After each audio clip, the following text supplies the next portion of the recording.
nagde-date kami or nagliligawan, walang ganun eh. Ang hirap din ipaliwanag kasi nga, wala nangyaring proper na naligawan o yung sagutan na nangyari. O kasi ang nangyari naman po sa akin to, sa point of view ko naman bilang babae, naging blessing in disguise na dumating naman si Ko sa akin. Kasi nung time po na yun, syempre may mga personal problems ka rin, may mga struggles ka rin in life. Parang siguro ako as a person that time, lost ako. Ang daming mong iniisip, tapos parang pagod ka na in life. Kasi bata pa lang po, nag-work na ako 5 years old. So parang meron kang gustong mangyari sa life mo pero hindi mo rin alam kung ano. Nagkataon, lagi ko lang prayer kay Lord. Sabi ko, Lord, sana po meron namang taong mag-aalaga sa akin. Kasi ang nangyayari, parang feeling ko, bata pa lang ako, ang dami ko ng responsibility, ang dami ko ng iniisip. Ikaw na yung breadwinner. Opo, tapos iniisip mo na ilang taon ka pa lang, 10 years old, bills na agad. Yung parang hindi normal. Diba? Parang hindi po normal sa ibang kaedaran ko that time. Tapos yun na lagi kong prayers. Tapos nung time na ang dami nangyari sa buhay ko, mga kind of worst scenario sa buhay ko, siya yung to the rescue lagi. Kaya for a time may tinanong sa akin, si Tito Boy, parang kung one word, ano yung masasabi mo kay Coco? Kung i-explain ko si Coco. Ang sinabi ko po, Knight in Shining Armor. Because lagi kapag may crucial moment ako in life, kunyari, kailangan ko talaga ng tulong, to the rescue. Pero that time, hindi tayo okay pa noon. Yung nakikita mo yung personality niya as lagi kong nagiging savior. Tapos nung time na lost ako, parang siya yung nagturo sa akin ng mga proper way. Ano yung tamang pagsisave sa money, paano mo tamang aalagaan din yung family mo, sarili mo at the same time kasi syempre you're helping your family. So lahat talaga parang nagkaroon ako ng direction, nagkaroon ako ng compass.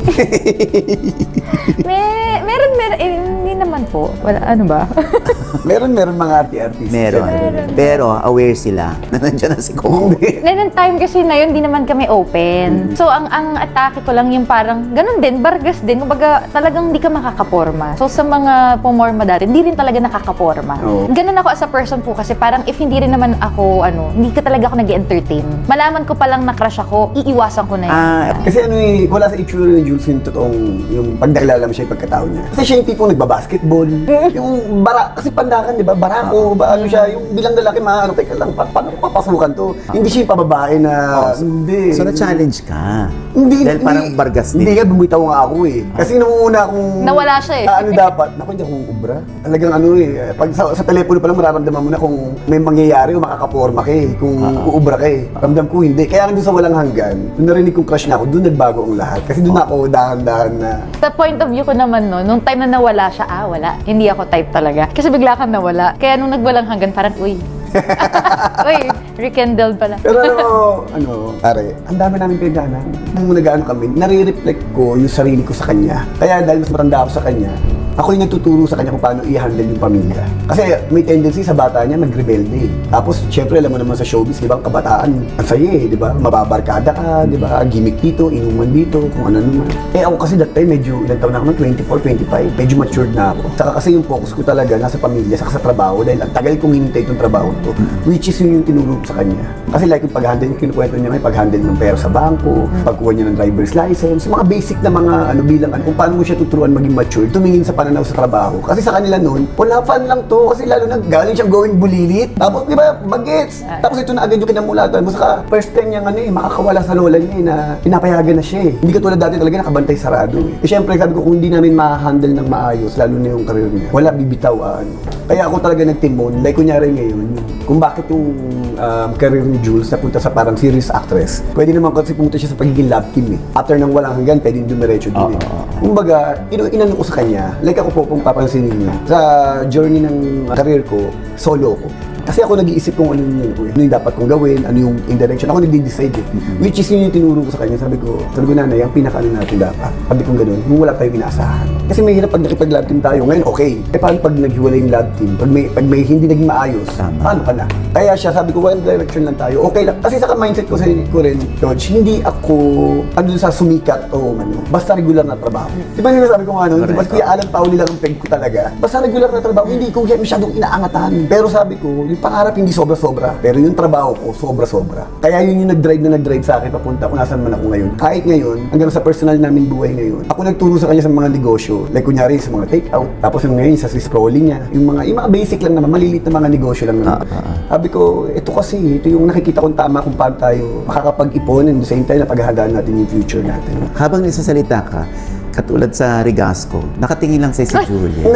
Na-amaze po talaga ako. Lagi ko sinasabi yun. Kahit na araw-araw mong kasama si Coco, meron kang nadidiscover every now and then. Kasi yung wisdom na meron siya, yun nga po sabi nyo, yung experience, hindi kasi nababayaran yun. Yes, totoo, hindi siya by the book. Sa kanya lahat ganun. Tapos, syempre, eto kasi happy rin po ako sa mga hindi, ngayon tayo mas naging open. So, parang gusto ko at na-amaze ako na this time around, nakikita na ng tao kung sino talaga mas lalo si Coco Martin. Pero yung ngayon kasi, nakikita na yung heart niya. Napaka-good heart nito. So, pag nagsasalita siya, na-amaze lang ako na parang, hi, thank you Lord. This time, nakikita naman yung puso niya. Ako, yun yung point of view ko. So, yun, happy lang talaga ako every time na nagsasalita siya. Sa kanya pang pinagdadaanan ko. Sabi ko, biruin mo ako, hindi niya ako marunong mag-English. Sabi ko, baka mas matalino ka pa sa akin. Pero sabi ko, wala naman ibang sikreto. Sabi ko, pagsusumikap lang, pagtutsaga, saka disiplina.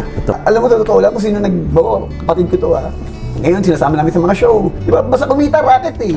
Alam niyo sino po nag-ayos ng damit nila? Siya. Siya namamalansya, siya ang stylish, siya. Ganun. Oh my God. Kasi mga damit ko sinusuot eh, di ba? Lalapit yun. Ate, may show po kami, pero pwede po ako makiram ng damit. Teka lang, kukuha niya ng damit, siya mag-aayos. Ganung level. Ay, sabi ko, napaka-ordinaryo namin tao. Very Filipino. Na wala kang ibang kakapitan mo, di pamilya. Honestly, syempre may iba-iba akong mga show, di ba? May mga iba-iba rin ako ng mga naging lady. Hindi mo naman maiiwasan yun. Pero sabi ko nga, mararamdaman kasi ni June sa akin. Kasi ako lagi ba, nagagalit siya sa akin. Sinasabi ko, tinuturuan ko siya lagi. Ano, tignan mo kung paano ko gumalang. Tignan mo yung time, yung oras ko. Diba? Hindi lang naman dahil, kumbaga isa-isa ko tinuturo sa kanya. Anong oras ako na-pack up, anong oras ako nasa bahay. Tignan mo kung pag nasa bahay ba ako, wala ba akong ginawa, kundi mag-cellphone. Yung cellphone ko ba, hindi ko mabitawan, hindi ko maano. Kaya kung masabi ko, kaya ako nagmamadali, kasi gusto ko itong maabutan na gising. Gusto ko, alam mo kami dalawa, para kami tanga. Wala kami ginawa kundi magkwentuhan. Parang kasi siya naging barkada. Kami yung naging talagang, yung bonded namin, as a partner, talagang yung naging magbarkada kami na yung lahat ng mga dreams ko, lahat ng mga pangarap ko, concept ko. Wala, kasi kailangan ibinabato ko, kailangan sinasabi ko, siya lahat ng nag-aayos. About sa selos part, syempre nung bata ako na yung magsasalita. Yung bata ako, hindi mo iwasan babae. Marami kang iniisip. Pero yun nga, ang swerte ko kay Coco, siya kasi nagpapasecure. Ang babae kasi kailangan masecure ka eh. So, nagiging selosa ang babae kasi nag-overthink. Pero kapag yung partner mo, mismo ang nagsisecure sa'yo at kitang-kita mo naman Na-assure klaro, ikaw na rin eh, matututo ka na rin, o nga naman, ba't ako magsiselos? Kawawa naman siya at unfair naman for him kung magsiselos pa ako sa bagay na wala akong dapat ipagkaselos. So, love, iba-ibang level yan eh. Pagka bago kayo, taas ng kilig, diba? Lahat ng kilig moments, yun yung hinahanap mo. So eventually, aabot kayo sa yung estado na plateau, yung tinatawag nilang plateau. Pero paano yun mag-work? Yung plateau na yun, hindi yung plateau. Doon kayo lalo dapat mas maging strong as friends because kayo yung magiging companion ng isa't isa hanggang pagtanda nyo eh. So yun yung goal namin, na talagang mas mag-build yung relationship namin, hindi lang as couple, but as a friends also. Kasi like kunyari, Coach, kung ano man yung wala sa amin, nung kakulangan ng pamilya namin, ng mga magulang namin, yung bata kami, yun naman talagang binawi namin. Kasi alam na namin yung mali. Alam na namin, lalo na ako dahil sabi ko mas mature ako kay Jules. Talagang dinidesign ko siya pa ganun. Na kailangan sabi ko nga sa kanya, hindi, core nito, siya. Alam mo na, pag wala ka, sabi ko, para akong pilay. Yung mga kakulangan ko, siya pumupuno.